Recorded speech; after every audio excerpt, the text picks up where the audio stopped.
Hello, everybody, and welcome to another episode of Box Office Talk. This is the show where I break down what happened at the box office, see if my predictions for the top 5 are correct, then make predictions for next week's top 5. So let's get right on into it. Last week, I predicted the number 1 would be 1917, number 2 would be Star Wars The Rise of Skywalker, number 3 would be Jumanji The Next Level, number 4 would be Just Mercy, and number 5 would be Like a Boss. And I got all 5 of my predictions correct this weekend.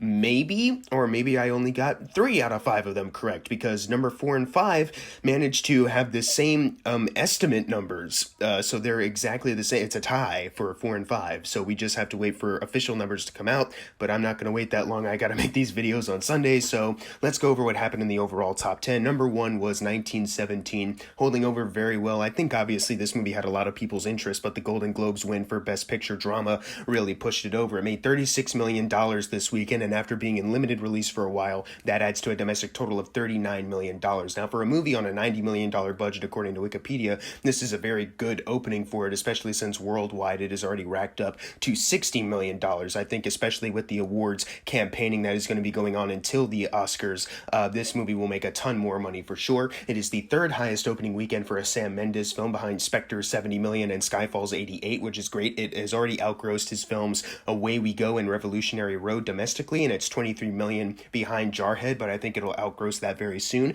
And worldwide, it has already outgrossed Away We Go and is $19 million away from Revolutionary Road, which I think it'll definitely do. This is a very great career achievement for Sam Mendes to be able to make a film that is looking up to be a really great success, and potentially now has a really great chance of winning Best Picture and a bunch of other awards at the Oscars coming up, which the nominations are even tomorrow, so this is also really great timing for that. Number 2 is Star Wars The Rise of Skywalker, dropping to $15 million this weekend, adding to a domestic total of $478 million. So at least they're $22 million away from getting to $500 million domestically. That's good for them, right? Worldwide, it is sitting at $989 million, so $11 million from $1 billion. It's going to get there for sure. It's not going to suddenly drop off and not get to $1 billion. It's definitely going to get there. Domestically, it has outgrossed The Phantom Menace by $4 million, just that slight margin, and it is $54 million away from outgrossing Rogue One. I think it might be able to do that in the next couple weeks, or maybe it'll just really get close to it, but either way, it's still making a ton of money, and worldwide, it is $38 million away from outgrossing The Phantom Menace, which I think it definitely will do once it gets over the $1 billion, so yay, this movie is still very successful, and it's about to hit some more achievements, not just Star Wars rankings, but just financial in general, yay,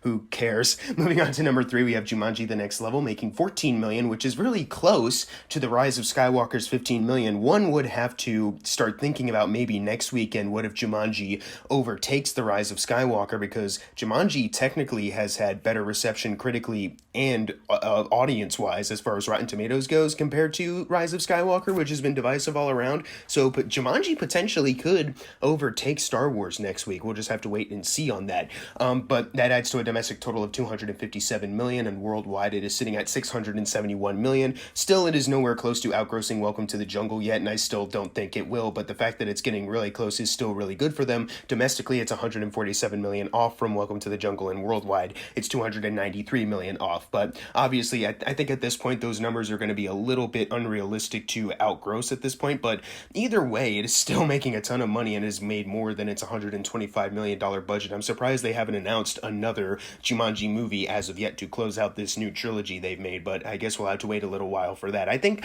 I remember it taking a little while for Welcome to Jungle to announce this sequel, if I remember correctly, or maybe they are waiting a little longer than last time. Either way, this is still really good for them. Number 4 is Just Mercy, making $10 million. I don't know what the budget is, but I'm going to assume it's maybe $50 million, maybe somewhere below that. I don't think it'd be any higher. It's the highest opening weekend for the director, Destin Daniel Cretton. It outgrossed his film Short Term 12 domestically and worldwide. As far as his other film, The Glass Castle, it is $7 million away from outgrossing that and $12 million away from outgrossing that worldwide. So that's really great for him, obviously. I would really like to see a budget to see if it's in good shape or not to outgross that or not. I'd like to see a worldwide total very soon, because it is an important movie to see, and it'd be a really big shame if this is another movie like A Beautiful Day in the Neighborhood or Queen and Slim that just didn't get a worldwide release. Coming in at number 5, we have Like a Boss, which is also, like I mentioned before, $10 million.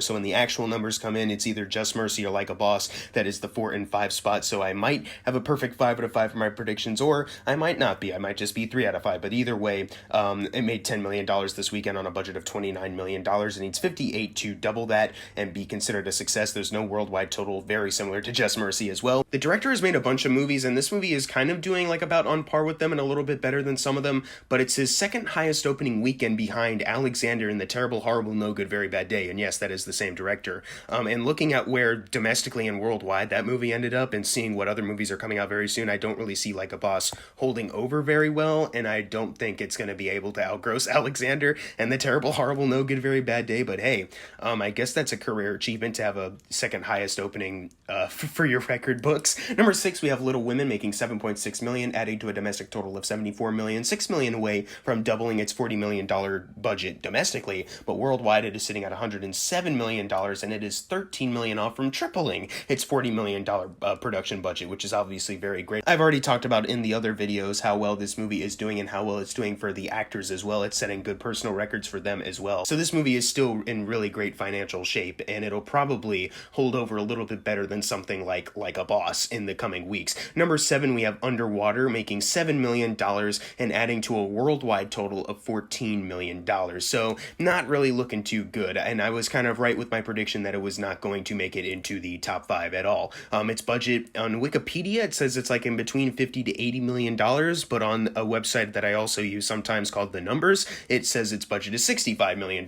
Either way, this isn't a really good opening for a movie like that. For the director, it outgrossed his movie The Signal, but even then that was like a limited release kind of movie, so this was like no surprise there. Number 8, we have Frozen 2 making $5.76 million, adding to a domestic total of $459 million, so it's $41 million away from getting to $500 million domestically. I'm not sure if it'll get there at this point since it's dropping down a lot, but hey, it's already made a ton of money. I mean, look at the worldwide total, which is $1.371 billion. It is already great. I've already talked about how it's the highest grossing animated film for Walt Disney Animation and the highest grossing animated film of all time, so yay for Frozen 2, a straight-to-DVD movie that somehow made it into theaters. Number 9, we have Knives Out making $5.72 million, adding to a domestic total of $139 million. Worldwide, it is sitting at $265 million. It would have been really cool to see this movie get to $300 million worldwide before it left the top 10, but hey, they've already formally announced that there's going to be another Knives Out movie focused on the Benoit Blanc character, so I cannot complain. I'm so happy with this movie's success, and I can't wait for that future movie, and also to see how well that does financially, because I think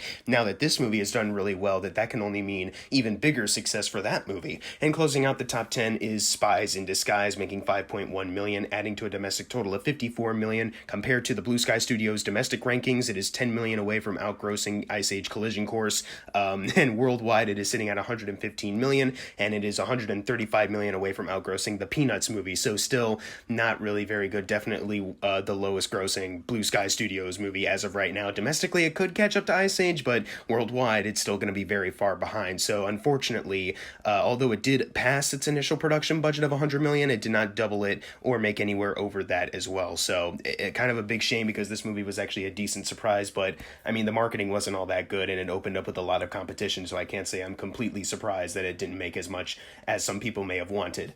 Now it's time for the fun part, the predictions for next week's top 5. Number 1, I'm going with Bad Boys for Life. Then number 2, 1917. Number 3, Doolittle. Number 4, Star Wars The Rise of Skywalker. And number 5, Jumanji The Next Level. But what are your predictions for next week's top 5? Leave them in the comments below. And if you got your predictions right for this week, you're going to get a shout out right now. Unless you didn't get it right, then I'm sorry. And as always, thank you guys for watching. Make sure to subscribe. I'm Jackson Fulcher. See you guys next time.